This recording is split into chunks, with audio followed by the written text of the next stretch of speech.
నమస్కారం. ఈరోజు మనం చెప్పుకోబోతున్నటువంటి టాపిక్ భారత రాష్ట్రపతి అధికారాలు మరియు విధులు. భారత రాష్ట్రపతి రాజ్యాంగ రీత్యా భారతదేశ గణతంత్ర రాజ్యానికి అధినేత, దేశ ప్రథమ పౌరుడు, భారత జాతి గౌరవ ప్రతిష్టలకు, ప్రజల ఆశయాలకు, ఆకాంక్షలకు ఆయన సంకేతం. రాజ్య సర్వాధికారాలన్నీ ఇతనికే చెందుతాయి. రాజ్యాంగ మూల శాసనాన్ని, చట్టాలను కాపాడవలసిన బాధ్యత రాష్ట్రపతి మీదే ఉంటుంది. త్రివిధ దళాలకు అధిపతి కాబట్టి దేశ రక్షణ బాధ్యత కూడాను రాష్ట్రపతిదే. ప్రధానమంత్రి నాయకత్వంలో పనిచేసే మంత్రి మండలి రాష్ట్రపతి పేరు మీద కార్యకలాపాలను వాస్తవంగా నిర్వహిస్తూ పార్లమెంటుకు బాధ్యత వహిస్తుంది. ఈ విధమైన పార్లమెంటరీ సాంప్రదాయంలో రాష్ట్రపతి రాజ్యాంగ అధినేతగా ఉంటే ప్రధానమంత్రి వాస్తవిక అధినేత అవుతాడు. భారత రాష్ట్రపతికి రాజ్యాంగ రీత్యా కార్యనిర్వాహక అధికారాలన్నీ కూడాను సంక్రమిస్తాయి. ఆయన వాటిని స్వయంగా కానీ తను నియమించినటువంటి అధికారుల ద్వారా కానీ చట్టరీత్యా నిర్వహించవలసి ఉంటుంది. భారత రాజ్యాంగంలోని ఆర్టికల్ 74(1) ప్రకారం రాష్ట్రపతి కార్యనిర్వహణలో సలహాలు ఇచ్చేందుకు గాను, సహాయపడేందుకు గాని ప్రధానమంత్రి అధ్యక్షతన ఒక మంత్రి మండలి ఉంటుంది. ఈ మంత్రి మండలి సలహా ప్రకారం రాష్ట్రపతి పరిపాలన చేయాలి. దీని ఆధారంగా ఈ మంత్రి మండలి ఇచ్చినటువంటి సలహాను రాష్ట్రపతి తిరస్కరించడానికి వీలు లేదు. సో దీని ప్రకారం రాష్ట్రపతి నామమాత్రపు అధికారిగా ఉంటాడు. వాస్తవంగా అధికారాలన్నీ ప్రధానమంత్రి అధ్యక్షుడిగా పనిచేసే మంత్రి మండలి అన్ని అధికారాలను రాష్ట్రపతి పేరిట నిర్వహిస్తుంది. కాబట్టి రాష్ట్రపతి నామమాత్రపు సార్వభౌమాధికారిగా మనకు భారతదేశంలో కనిపిస్తాడు. రాజ్యాంగం ప్రకారం అధికారాలన్నీ రాష్ట్రపతి పేరు మీదుగానే చలామణి అవుతాయి. రాజ్యాంగం ప్రకారం రాష్ట్రపతి అధికారాలను కనుక చూసుకున్నట్లయితే రాష్ట్రపతికి మొత్తం 7 విధాలైనటువంటి అధికారాలు ఉన్నట్లుగా మనం భావించవచ్చు. అవి 1 కార్యనిర్వాహక అధికారాలు, ఎగ్జిక్యూటివ్ పవర్స్ అంటాం. 2 శాసన నిర్మాణ అధికారాలు లేదా శాసన అధికారాలు, లెజిస్లేటివ్ పవర్స్. 3 ఆర్థిక అధికారాలు, ఫైనాన్షియల్ పవర్స్. 4 న్యాయ అధికారాలు, లీగల్ పవర్స్. 5 సైనిక అధికారాలు, మిలిటరీ పవర్స్. 6 దౌత్య అధికారాలు, డిప్లొమాటిక్ పవర్స్. 7 అత్యవసర అధికారాలు, ఎమర్జెన్సీ పవర్స్ అని రాష్ట్రపతి అధికారాలను 7 రకాలుగా మనం వర్గీకరించవచ్చు. Executive powers, legislative powers, financial powers, legal powers, military powers, diplomatic powers, emergency powers అని రాష్ట్రపతి అధికారాలను 7 భాగాలుగా మనం వర్గీకరించుకోవచ్చు. సో ఇప్పుడు రాష్ట్రపతి అధికారాలను కనుక మనం చూసినట్లయితే మొదటిది కార్యనిర్వాహక అధికారాలు. కార్యనిర్వాహక అధికారాలు. సో రాష్ట్రపతికి పాలనా సంబంధమైనటువంటి విషయాలలో సలహాలు ఇవ్వటం కోసం ప్రధానమంత్రి అధ్యక్షతన ఒక మంత్రి మండలి ఉంటుంది. లోక్సభ ఎన్నికల్లో మెజారిటీ సాధించినటువంటి పార్టీ నాయకుణ్ణి రాష్ట్రపతి ప్రధానిగా నియమిస్తాడు. ఆ ప్రధాని సలహా మీద ఇతర మంత్రులను రాష్ట్రపతి నియమిస్తాడు. ఈ మంత్రులకు సంబంధించిన శాఖలను కేటాయిస్తాడు. ఇవి ప్రధానమంత్రి ఇష్ట ప్రకారం రాష్ట్రపతి చేత ఇవ్వబడతాయి. ప్రధానమంత్రిని రాష్ట్రపతి నియమిస్తాడు. ఎవరిని అంటే లోక్సభలో మెజారిటీ ఉన్నటువంటి నాయకుడిని మాత్రమే. ఎవరికి మెజారిటీ లేకపోతే ఎక్కువ సీట్లు వచ్చినటువంటి వ్యక్తిని ప్రధానిగా పిలిచి బల నిరూపణ చేసుకోవటానికి టైం కూడా ఇవ్వవచ్చు. సాధారణంగా మెజారిటీ పార్టీ నాయకుడిని ప్రధానమంత్రిగా నియమిస్తాడు.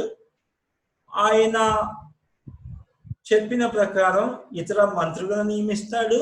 వారికి శాఖలను కూడా కేటాయిస్తాడు.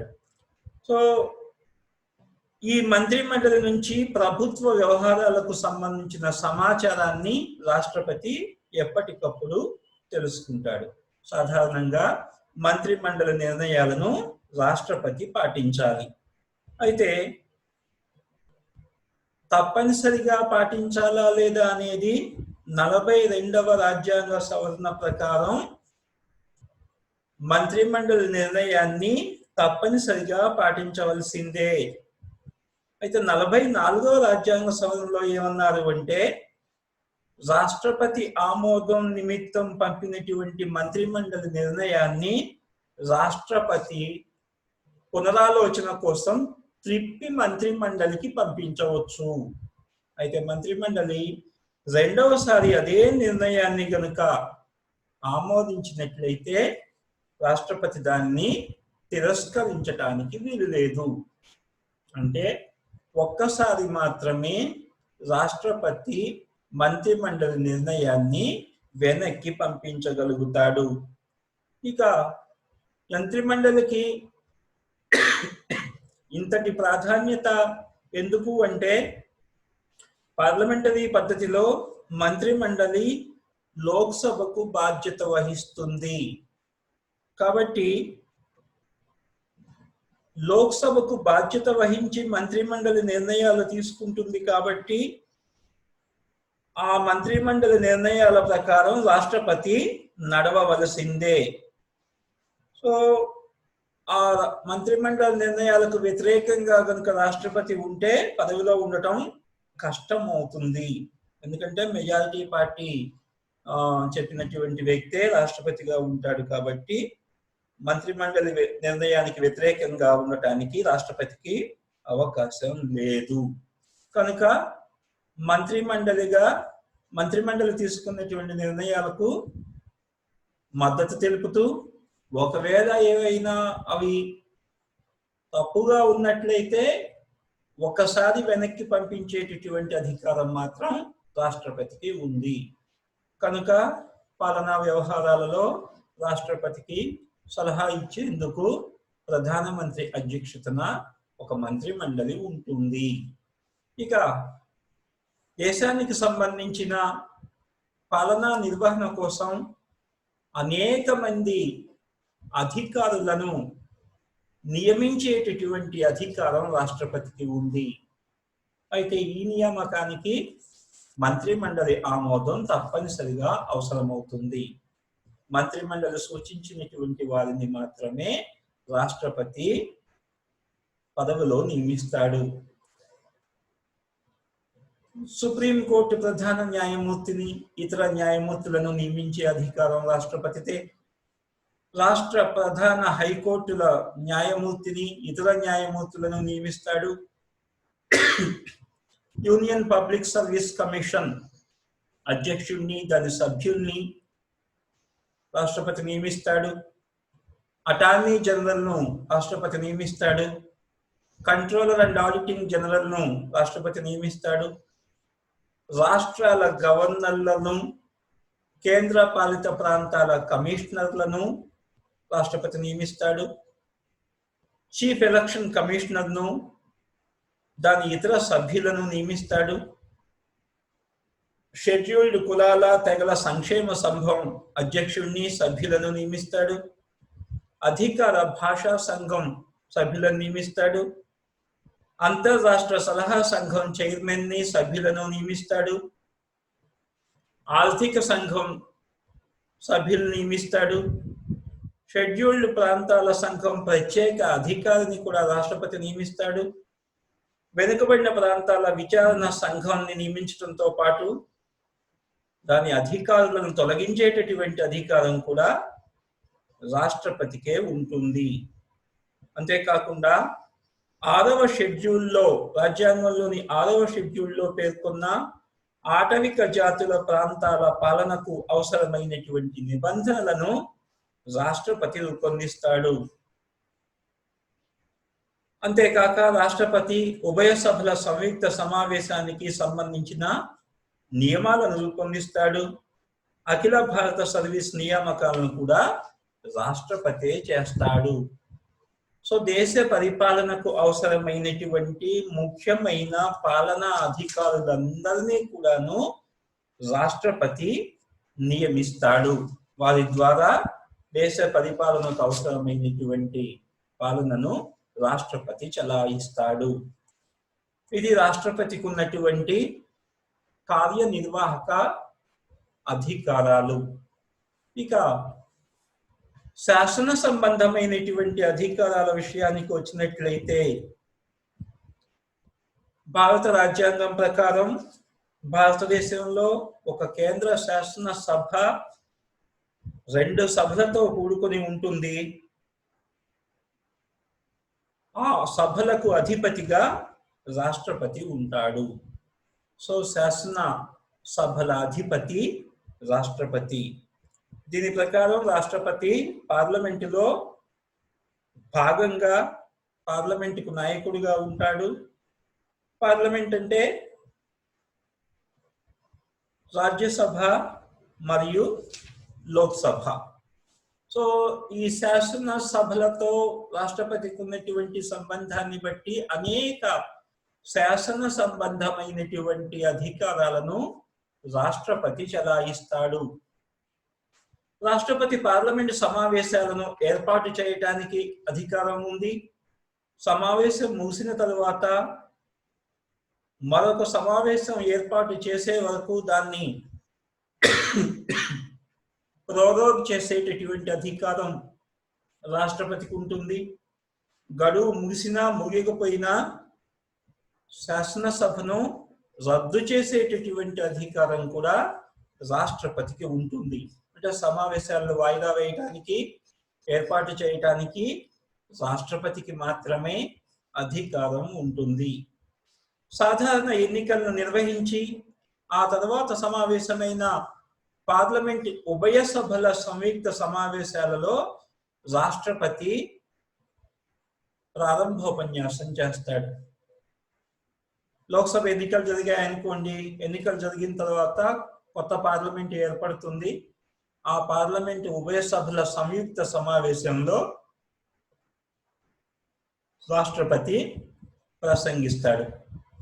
అట్లాగే బడ్జెట్ సమావేశాలు ఏర్పాటైనప్పుడు కూడాను ఉభయ సభల సంయుక్త సమావేశంలో రాష్ట్రపతి ప్రసంగిస్తాడు.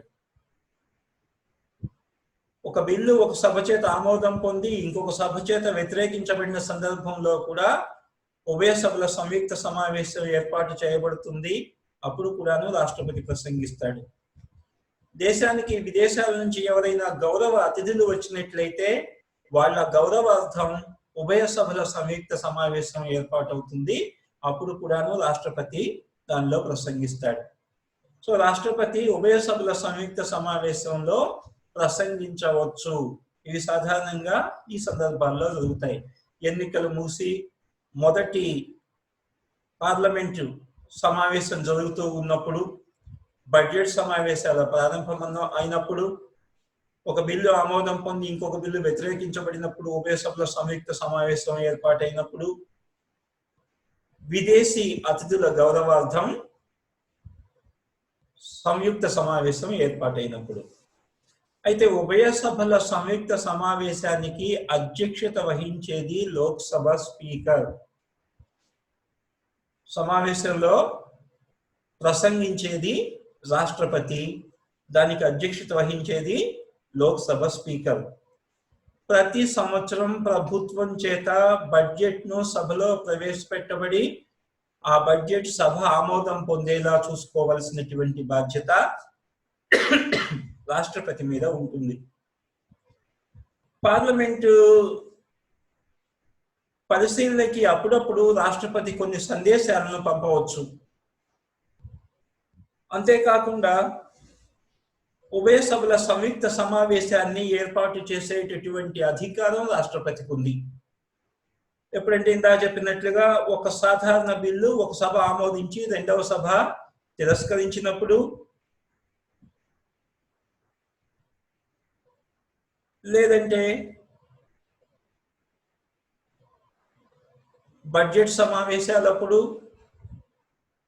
నూతన పార్లమెంట్ ఏర్పడినప్పుడు, విదేశీ అతిథుల గౌరవార్థం ఉభయ సభల సంయుక్త సమావేశాన్ని రాష్ట్రపతి ఏర్పాటు చేస్తాడు. సభ ఆమోదం పొందినటువంటి బిల్లు ఏదైనా సరే దానికి రాష్ట్రపతి ఆమోదం తప్పనిసరి. రాష్ట్రపతి ఆమోదం కనుక పొందనట్లయితే అది చట్టంగా పరిగణించబడదు. రెండు సభల ఆమోదం పొంది ఆ బిల్లు రాష్ట్రపతి దగ్గరకు వచ్చినప్పుడు రాష్ట్రపతి ఆమోదిస్తే ఆ బిల్లు చట్టమవుతుంది. రాష్ట్రపతి దానిని పునః పరిశీలన చేయమని మళ్ళీ వెనక్కి పంపించవచ్చు. అట్లాంటి పునః పరిశీలన చేసి రెండు సభలు మళ్ళీ ఆమోద ముద్ర కనుక వేసినట్లయితే అప్పుడు రాష్ట్రపతి మాత్రం దాన్ని వ్యతిరేకించటానికి వీల్లేదు. అంటే కొద్ది కాలం మాత్రం రాష్ట్రపతి దాన్ని నిలువరించగలుగుతాడు, కానీ పూర్తిగా దాన్ని ఆపలేడు. రెండు సభలు రెండవసారి దాన్ని ఆమోదించినట్లయితే రాష్ట్రపతి తప్పనిసరిగా దాన్ని ఆమోదించాలి. కాబట్టి బిల్లును ఆమోదించడానికి నిరాకరించడానికి రాష్ట్రపతికి అధికారం ఉంది. బిల్లును వెనక్కి పంపించవచ్చు. రెండు సభలు మళ్ళీ దాన్ని యాక్సెప్ట్ చేసి పంపించినట్లయితే మాత్రం తప్పనిసరిగా దాన్ని ఆమోదించి తీరాల్సిందే. అయితే ఆర్థిక బిల్లు గనుక అయినట్లయితే ముందు రాష్ట్రపతి ఆమోదం పొందిన తరువాత మాత్రమే లోక్సభలో ప్రవేశపెట్టబడుతుంది. ఆర్థిక బిల్లు కనుక అయినట్లయితే, ఏ బిల్లు ఆర్థిక బిల్లో సాధారణ బిల్లో లోక్సభ స్పీకర్ నిర్ణయిస్తాడు. నిర్ణయించిన తర్వాత బిల్లు ఆర్థిక బిల్లుగా నిర్ణయింపబడింది అనుకోండి, అది ముందు రాష్ట్రపతి దగ్గరికి వెళ్ళాలి. రాష్ట్రపతి ఆమోదంతో లోక్సభలో ప్రవేశపెట్టాలి. అదే సాధారణ బిల్లు అనుకోండి, ఏ సభలోనైనా ప్రవేశపెట్టవచ్చు. రెండు సభల ఆమోదం పొందిన తరువాత అది రాష్ట్రపతి దగ్గరికి వెళ్తుంది. రాష్ట్రపతి ఆమోదంతో ఆ బిల్లు శాసనమవుతుంది. ఇంకా పార్లమెంట్ సమావేశాలు జరగనటువంటి రోజుల్లో పాలనా సంబంధమైనటువంటి అంతరాయం కలగకుండా ఉండటం కోసం ఆర్టికల్ 123 ప్రకారం రాష్ట్రపతి ప్రత్యేక శాసనాలను జారీ చేస్తాడు. వీటినే తాత్కాలిక శాసనాలు లేదా ఆర్డినెన్సులు అని చెప్పి పిలుస్తాం. అంటే రాష్ట్రపతి ఆర్డినెన్స్లను జారీ చేసే అధికారం కూడా ఉంది. ఈ ఆర్డినెన్స్ కు శాసనసభ చేసినటువంటి శాసనంతో సమానమైనటువంటి విలువ ఉంటుంది. అయితే పార్లమెంట్ సమావేశమైన 6 వారాలలోగా దీన్ని తప్పనిసరిగా ఆమోదించాల్సి ఉంటుంది. అట్లాంటి పార్లమెంట్ ఆమోదం పొందితేనే అది చట్టమవుతుంది, లేకపోతే అది అదృశ్యమైపోతుంది. పార్లమెంట్ సమావేశానికి మధ్య 6 నెలల గడువు ఉంటుంది కనుక ఈ 6 నెలల మధ్య కాలంలో రాష్ట్రపతి చేసేటటువంటి తాత్కాలిక శాసనాలనే ఆర్డినెన్సులు అని చెప్పి పిలుస్తారు. సో ఈ ఆర్డినెన్స్ జారీ చేసే విషయంలో ప్రధానమంత్రి అధ్యక్షతన ఉండేటటువంటి మంత్రిమండలి చేసేటటువంటి ఈ తాత్కాలిక శాసనాలకు రాష్ట్రపతి ఆమోదం తెలియజేస్తాడు. సో అట్లాంటప్పుడు ఆ శాసనాలు కూడాను మామూలు శాసనాల్లాగానే చెల్లుబాటు అవుతాయి. అయితే ఇంకా రాష్ట్రాల పునర్వ్యవస్థీకరణ అంటే రాష్ట్రాల సరిహద్దుల్ని మార్చడం కానీ, కొత్త రాష్ట్రాలు ఏర్పాటు చేయటం కానీ, రాష్ట్రాల పేర్లు మార్చటం కానీ, ఇట్లాంటివన్నీ చేయాలంటే రాష్ట్రపతి అనుమతి తీసుకోవాలి. రాష్ట్రపతి అనుమతి లేకుండా కేంద్ర ప్రభుత్వం వాటిని మార్చటానికి అధికారం లేదు. రాష్ట్ర శాసనసభల ఆమోదం పొందినటువంటి కొన్ని బిల్లులు రాష్ట్రపతి ఆమోదాన్ని కూడా పొందవలసి ఉంటుంది.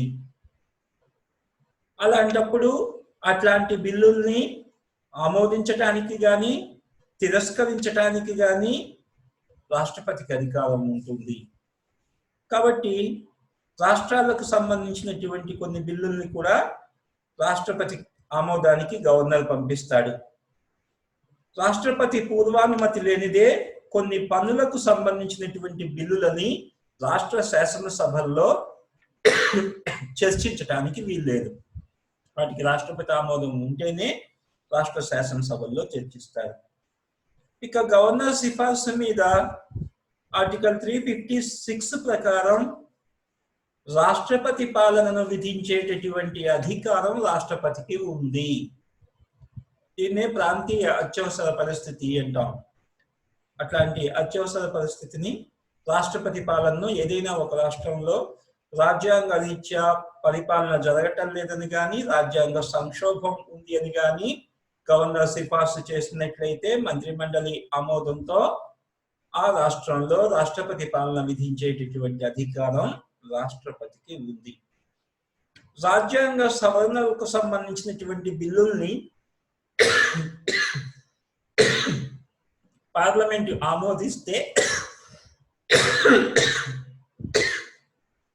ఆర్టికల్ 368 ప్రకారం వాటిని రాష్ట్రపతి ఆమోదిస్తాడు.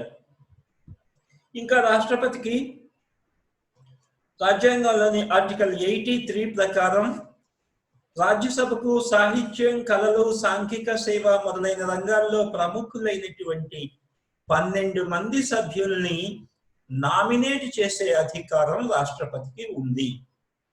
12 మంది సభ్యుల్ని రాజ్యసభకు నామినేట్ చేస్తాడు. అలాగే లోక్సభకు వారికి తగిన ప్రాతినిధ్యం లేదని గనుక భావించినట్లయితే ఆర్టికల్ 331 ప్రకారం 2 ఆంగ్లో ఇండియన్లను కూడా లోక్సభకు నామినేట్ చేయవచ్చు. రాజ్యసభకేమో 12 మంది సభ్యుల్ని నామినేట్ చేస్తాడు, లోక్సభకేమో 2 ఆంగ్లో ఇండియన్లను నామినేట్ చేసేటటువంటి అధికారం రాష్ట్రపతికి ఉంది. అయితే ఈ నామినేటెడ్ సభ్యులకు మాత్రం రాష్ట్రపతి ఎన్నికలో ఓటు వేసే హక్కు ఉండదు. ఇంకా controller and auditor general, finance commission, అధికార భాషా సంఘం, కేంద్ర పబ్లిక్ సర్వీస్ కమిషన్, ఇందాక చెప్పుకున్నట్లుగా వీళ్ళందరికీ అవసరమైనటువంటి కమిషన్లని దాని అధికారులను నియమించడంతో పాటు ఆ కమిషన్ ఇచ్చేటటువంటి నివేదికలను పార్లమెంటుకు నివేదించేటటువంటి అధికారం రాష్ట్రపతికి ఉంది. సో వాటన్నింటినీ కూడాను పరిశీలించి పార్లమెంటు వాటన్నింటినీ చర్చించేలా పార్లమెంటులో ప్రవేశపెట్టేటటువంటి అధికారం రాష్ట్రపతికి ఉంది. ఇవన్నీ కూడాను శాసన నిర్మాణ సంబంధమైనటువంటి అధికారాలు. ముఖ్యంగా శాసనశాఖను సమావేశపరచటం, సమావేశాలలో ప్రసంగించటం, బిల్లులకు ఆమోదం తెలపటం, అత్యవసర శాసనాలు లేదా ఆర్డినెన్స్లను రూపొందించటం శాసన అధికారాల కింద రాష్ట్రపతి చెలాయిస్తాడు. రాష్ట్రపతికి ఉన్నటువంటి మరొక ముఖ్యమైనటువంటి అధికారం ఆర్థిక అధికారం.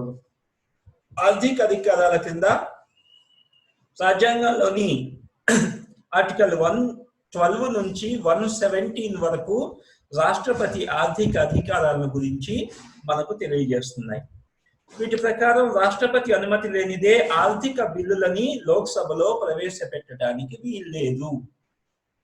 ఆర్థిక బిల్లుల్ని రాష్ట్రపతి అనుమతి తీసుకున్న తరువాత మాత్రమే లోక్సభలో ప్రవేశపెట్టాలి.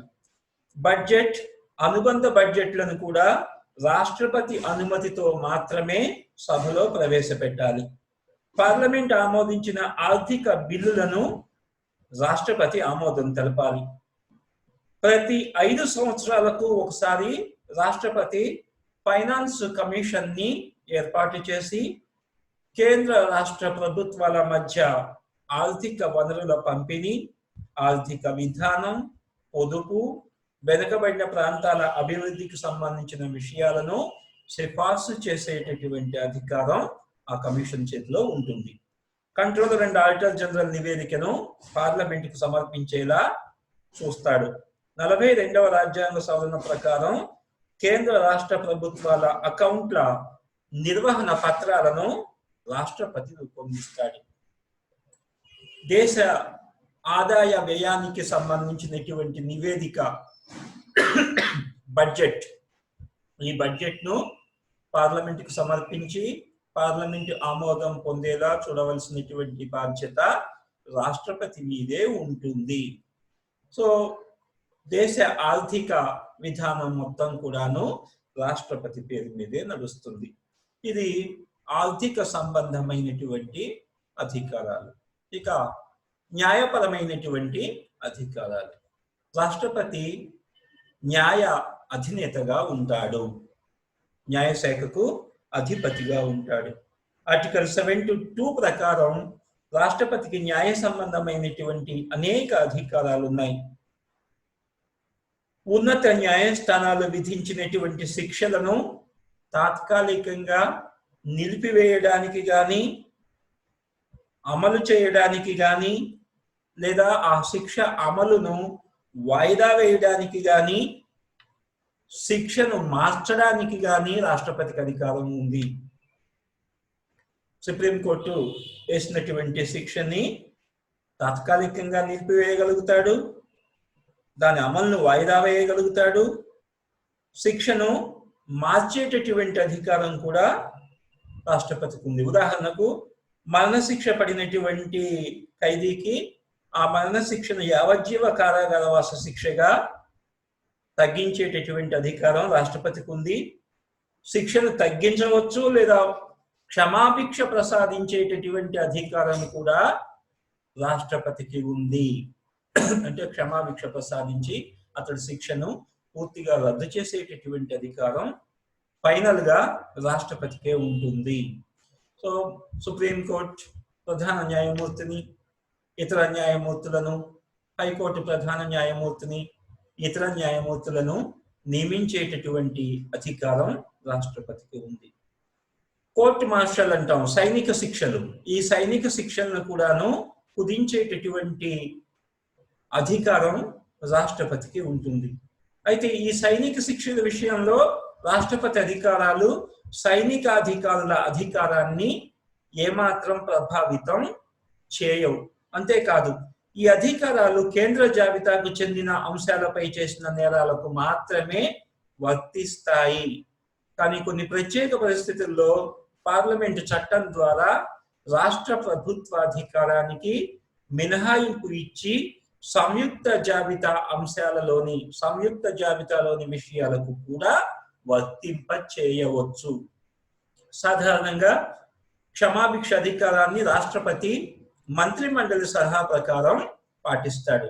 మంత్రిమండలి కనుక క్షమాభిక్ష ప్రసాదించమని చెప్పి రికమెండ్ చేస్తే దాన్ని రాష్ట్రపతి అంగీకరిస్తాడు.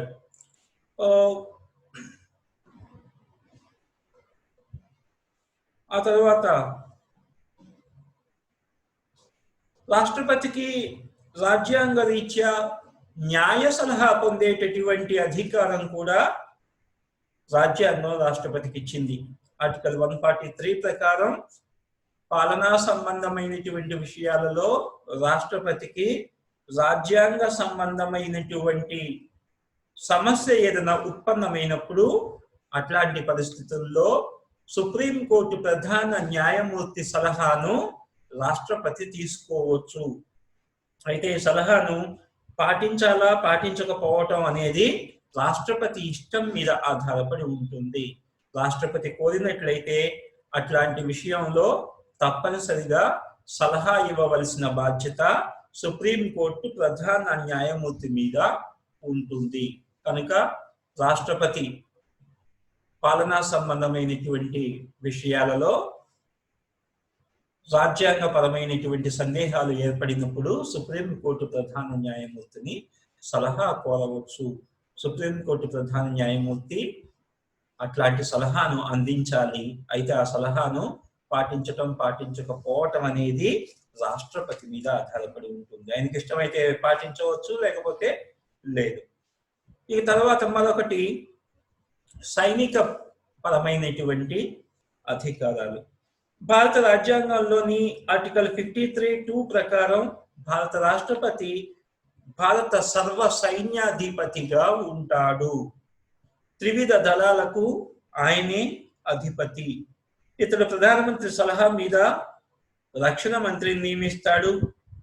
త్రివిధ దళాధిపతులను కూడా రాష్ట్రపతి నియమిస్తాడు. ఇతర దేశాలతో యుద్ధం ప్రకటించడానికి, సంధులు కుదుర్చుకోవడానికి రాష్ట్రపతికి అధికారం ఉంది. రక్షణ శాఖ, సైనిక దళాలకు సంబంధించి పార్లమెంటు రూపొందించిన బిల్లులకు రాష్ట్రపతి ఆమోద ముద్ర వేస్తాడు. సో సైనిక పరమైనటువంటి అధికారాలన్నీ కూడాను రాష్ట్రపతి పేరు మీదే నడుస్తాయి. ఒక దేశంతో యుద్ధం చేయాలన్నా, ఒక దేశంతో సంధి చేసుకోవాలన్నా రాష్ట్రపతి మాత్రమే చేయగలుగుతాడు. ఇక మరొక ముఖ్యమైనటువంటి అధికారం దౌత్య అధికారాలు. రాష్ట్రపతి దౌత్యపరమైనటువంటి అధికారాలను కూడా కలిగి ఉంటాడు.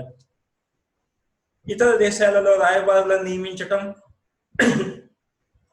ఇతర దేశాల నుంచి వచ్చిన రాయబారులను స్వీకరించడం, అంతర్జాతీయ సమావేశాలలో పాల్గొనడానికి దేశం తరఫున ప్రతినిధులను నియమించడం, విదేశాంగ సర్వీసులను క్రమబద్ధం చేయటం, స్వయంగా అంతర్జాతీయ వ్యవహారాలలో దేశానికి ప్రాతినిధ్యం వహించటం, ఇవన్నీ కూడాను దౌత్య అధికారాల కింద రాష్ట్రపతి నిర్వహిస్తాడు. సో ఇతర దేశాలతో ఉండేటటువంటి సంబంధ బాంధవ్యాలన్నీ రాష్ట్రపతి చూస్తాడు. ఇవి రాష్ట్రపతికి సంబంధించినటువంటి ముఖ్యమైన అధికారాలు. కార్యనిర్వాహక అధికారాలు, తర్వాత శాసనపరమైనటువంటి అధికారాలు, ఆర్థిక అధికారాలు, న్యాయపరమైన అధికారాలు, సైనిక అధికారాలు, దౌత్యపరమైనటువంటి అధికారాలు. మరొక అతి ప్రధానమైనటువంటి అధికారం ఎమర్జెన్సీ పవర్స్, అత్యవసర సంబంధమైనటువంటి అధికారాలు. సో రాష్ట్రపతికి ముఖ్యంగా 3 రకాలైనటువంటి అత్యవసర అధికారాలు ఉన్నాయి. ఒకటి జాతీయ అత్యవసర పరిస్థితి, ఇంకొకటి ఆర్థిక అత్యవసర పరిస్థితి, మూడవది